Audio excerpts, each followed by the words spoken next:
kykie drieblaar is die fynste ou kruitjie, want dis vir ons vrouens.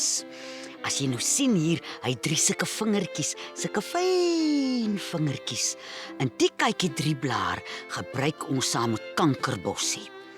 Saam met ons kankerbossie is die kykie drieblaar nou vir as jy sukkel met endometriose, of jy wil graag swanger raak, of as jy nou ouer is soos ek wat nou al my oorgangsjare het, daar waar die hormone sukkel.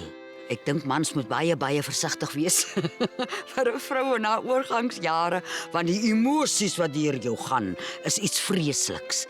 En hier is dit wonderlik om te beleef dat krye nie net fisies werk nie. Hy werk ook op emosionele vlak, want mense is emosioneel so de mekaar en jou liggaam voel so de mekaar. Daar kom kykie drieblaar met haar ou 3 vingertjies en sy hark jou so nader. Vir ons vrouens wat so in ons oorgangsjare aan die sweet raak, dat jy lyk soos 'n lopende waterval. Susters, dis ons se krye, ons se kykie drieblaar. Van hom vat ons 'n teelepeltjie se waarde, as hy nou droog is, en 'n teelepeltjie is so min of meer, want hy's mos nou 'n kry, jy kry na aan jou gryp.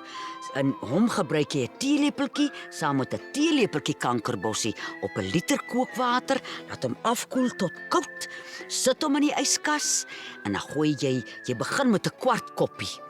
En omdat jy uit die yskas uitgooi, uitkom gooi jy bietjie warm water by. Jy begin by die kwart koppie 3 keer 'n dag en so na die 3de, 4de liter werk jy hom op na 'n halwe koppie, nooit meer as 'n halwe koppie. 3 keer 'n dag nie. En jy sal sien hoe lekker begin jy in jou liggaam te voel, amper weer soos jouself.